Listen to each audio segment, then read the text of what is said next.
So enjoy it while you've got it. It's party time. I don't know what the Greens will say. You can't trash the planet. Future crime. I've got a story that came in recently. Crime against future generations. Tim Flannery. Member of the World Future Council. Living down by the water at Barara. Anything that could gravely or irreparably imperil the health, means of survival or safety of a given human population, or a given species, population or ecosystem, careful, don't tread on those redback spiders. That's a future crime. We will punish you here for it.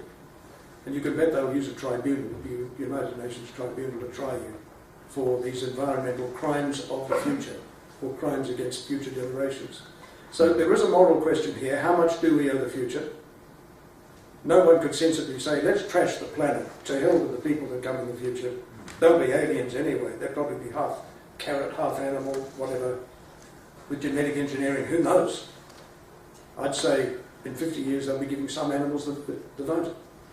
Because they will be hybrid human animals. And if they have a hybrid human Burmese cat, they'll be smarter than us, let me tell you. And they will demand the vote.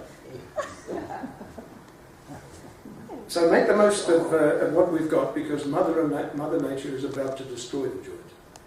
Then survival will be important. If you want to get an idea of what does lie ahead, go to YouTube and look up the BBC documentary, The Lost World of Communism.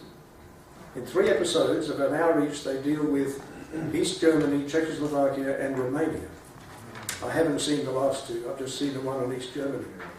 And there is Agenda 21. And here are our towns planned so you could walk to school. That's only a 5-minute walk. They don't even have bicycles. It's all done so beautifully.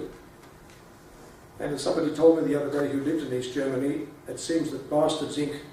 built some of the buildings because you might have a 10-storey building, but you've got to get the lift to the 2nd floor, then walk the full length of the building to get the lift up to the 5th floor where you live.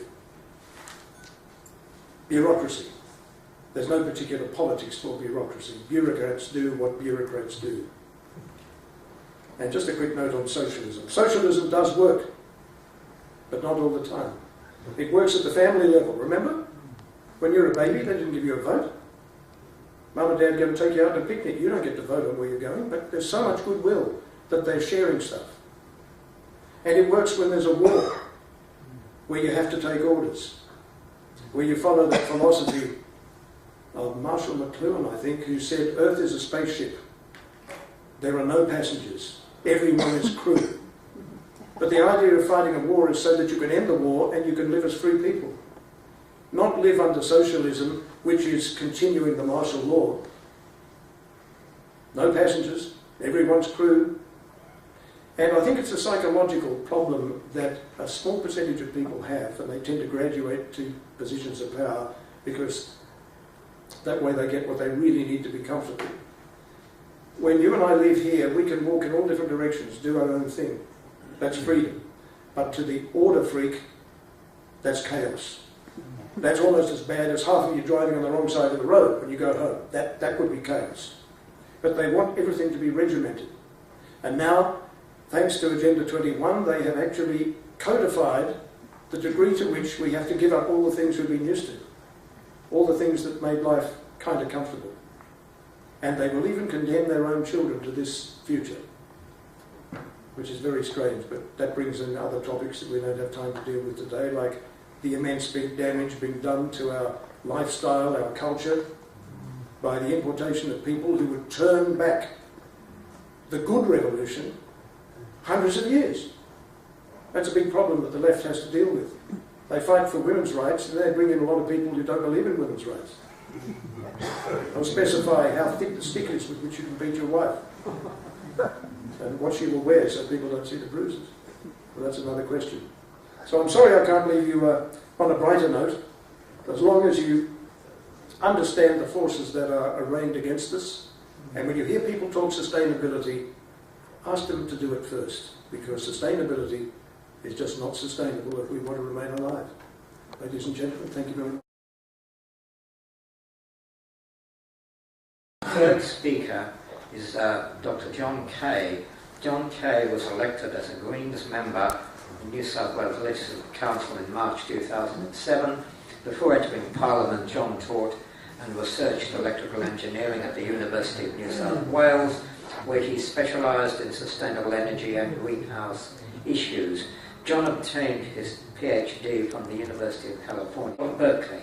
John is a strong advocate for public education, renewable energy, effective public services, consumer rights, and securing a sustainable water supply. His portfolio areas include education, energy, treasury, fair trading, finance and services, water, hospitality, gaming and racing and health. I'd like you to welcome Dr. John Kay, please. I'm going to thank you for the invitation to be here this evening, and I'll thank you for your patience in hanging around. I'm going to start by asking you a personal question. I'm going to ask you one personal question now and one personal question later on. My first personal question to you is how many people here still smoke cigarettes, more than one cigarette a day? How many people here still smoke cigarettes?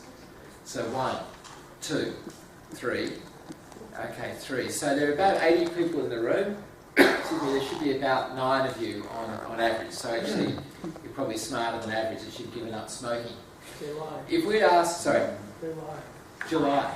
They lie. They lie. Possibly they do, possibly they don't. If I'd asked you the same question 15 years ago, there would have been about 18 of you. If I'd asked you the same question about 25 years ago, there would have been about 30 of you. And if I'd asked the same question in the 1970s, your average population, about half of you, about 40 of you would have been smokers. Why have people declined? What happened to our society that stopped tobacco from being a commonly accepted substance? Right now, about 14% of adults in Australia smoke. Well, in the early 1960s, the American Surgeon General came out and said something quite outrageous. He said that smoking tobacco was likely to lead you to a range of health consequences, many of which would potentially fatal. It was a huge turnaround because prior to that, a lot of doctors have been telling people you ought to smoke. My own dad was actually suggested when he came back from the Second World War, his doctor said you should take up smoking, it'd be good for you to calm down your nerves. So what actually happened? Why was this turnaround in community attitudes? Well, the turnaround in community attitudes happened first amongst medical scientists. And what happened was they noticed an increase in lung disease, a massive increase in lung disease, throat disease, and cancers of the mouth, and also in heart disease amongst the smoking population. So they put forward a hypothesis, and this is how science works. They put forward a hypothesis, and the hypothesis was smoking kills you. And they tested that hypothesis by various epidemiological studies and laboratory studies, which, by the way, initially were inconclusive and in fact gave results, because of the way the studies were conducted, they gave results which were questionable. But in the end, the scientific community in the late 1950s, early 1960s, accepted the epidemiological evidence that said that smoking kills you. Between 1963, when the Surgeon General's report came out, I think I got that date right, and about 1984, there was a massive kickback, a huge kickback from the tobacco industry. They spent an enormous amount of money trying to discredit the evidence. And some of that information, some of the efforts that they undertook are now in the public domain, thanks to a case taken by the American Department of Justice against some of the big tobacco companies. But we now know the efforts they went to corrupt the science, the amount of money they poured into trying to get the message out there that tobacco was not safe. They got the message out that tobacco was safe. And more or less now they're in retreat, and everywhere except in poor countries, in low-income countries, tobacco consumption is on the decline. I put it to you that we are in a very similar situation with global warming. Come on. Look, we don't want. No. I'm quite happy. If you want to do that, that's fine. Let's say I'm a parliamentarian. I'm used to people being fundamentally and profoundly rude to me. That's absolutely fine. I don't mind. I'll call up if it gets too bad. But I put it to you, we're in the same situation, and I'll tell you why. Because if you look at the coal industry in Australia, for example, have a look at the coal industry. We've had conspiracy theories all over the place, but let's have a look at the coal industry in Australia. Coal industry in Australia, if the world made the transition to a low-carbon energy future, that is to say they decarbonised their energy systems, and I noticed that, I think it was Brian, or maybe it was Peter, I'm not sure which one of them was saying that China was going ahead with industrialisation. Actually, it's true. But China also is going ahead with massive renewable energy projects, huge amounts of wind generation and huge amounts of solar. In fact, the best solar panels in the world, including the ones I'm about to put on my roof, actually come from China. I'm sorry to say that. The technology was invented here in Australia, but it was actually being manufactured in China. The coal industry in Australia makes, roughly speaking, in terms of profit, makes a profit around the order of about $80 billion a year on export coal. It's a massive amount of money they make out of export coal. They have a strongly vested interest in funding the people who provide the internet sites that say that global warming is a fraud. They have a very strongly vested interest in it, and in fact they have been caught in the United States with a number of institutions in the United States where money was going from the fossil fuel industry into the climate denier, which I think many of you would find as offensive as I find the expression warmist. So we're kind of equal on that, going into their coffers. But look, the idea here is that okay, the hypothesis being put forward by previous speakers is that global warming is a fraud. It's a complete fraud. It's totally set up there, and the reason why it's a fraud is we'll hear all these little counter-arguments to global warming. Well, in order for it to be a fraud, I mean, to understand the process of how science works, it works by people putting forward hypotheses, just as they did in the case of tobacco, and it being tested against the evidence. In some cases, the evidence is geological. In some cases, it's observational. In some cases, it's computer simulation. And a whole range of evidence. In order to conduct a fraud, you would have to get the... Computer simulation is not evidence. In order to conduct... Well, you should say that computer simulation is not evidence, so I'll probably accept it's not evidence, but certainly indicative. I mean, it was said before that the computer models are really inaccurate. Well, computer climate models, actually computer weather models, are incredibly accurate. And I know this because my recreational passion is sailing. I like a strong wind when it sails, and I plan my sailing using a computer model that somebody else runs, and they put it on the internet. And it's incredibly accurate. It's remarkably accurate how accurate the weather models are. Not climate models, but weather models are. Sorry? And it's weather, it's not climate. For wind, just for wind at Rose Bay North, off the point of Rose Bay, the accuracy of that is pretty accurate, usually 2 weeks out. Occasionally it comes in, and sometimes there are errors in it, sometimes it varies, but that's the way it is. But leaving that aside, just to get back to it, in order for the conspiracy, which I'm guessing the majority of this room believes in, that's fine. No, we're not conspiracy. Well, no, sorry. You misunderstood what I said. The conspiracy that you allege that climate science is, that I'm guessing the majority of this room thinks that climate science is a conspiracy. No. Well, some in this room do. Nothing wrong with climate science is a conspiracy. Well, if that is so, then it has to be a conspiracy on a truly grand scale. Now, certainly science gets it wrong, and certainly there's fraud in science. There's no doubt there are individual cases of fraud. Everything from the Piltdown fraud, all the way through, constantly ongoing fraud, and errors in science, huge errors in science. But science works by the law of large numbers.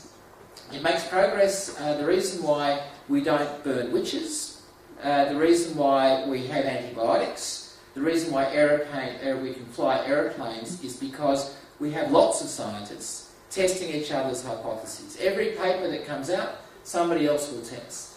And there is a process of putting up a paper, putting up an idea, presenting the evidence for it, and somebody else tests it, and somebody else will find there's an error in it. And quite often, I mean, I worked as a scientist, not in the climate science area, but in another area.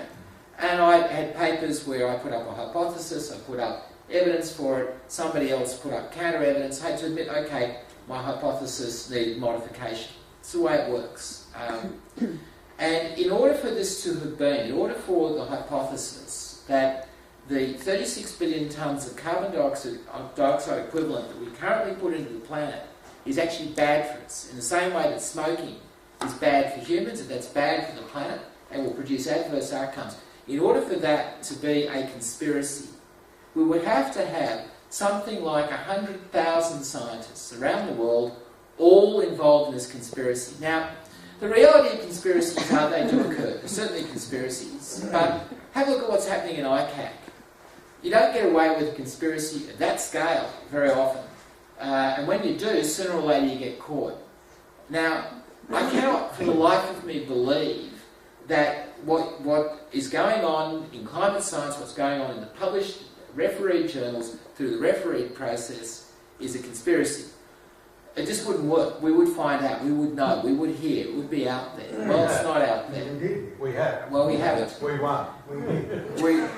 You have not heard. What you have heard is individual cases of errors being made, which as I said before, always happens. It's not. Tim Flannery is not a climate scientist. Let's be absolutely clear. And I must say, I am no fan of Tim Flannery. I'm no fan of Tim Flannery.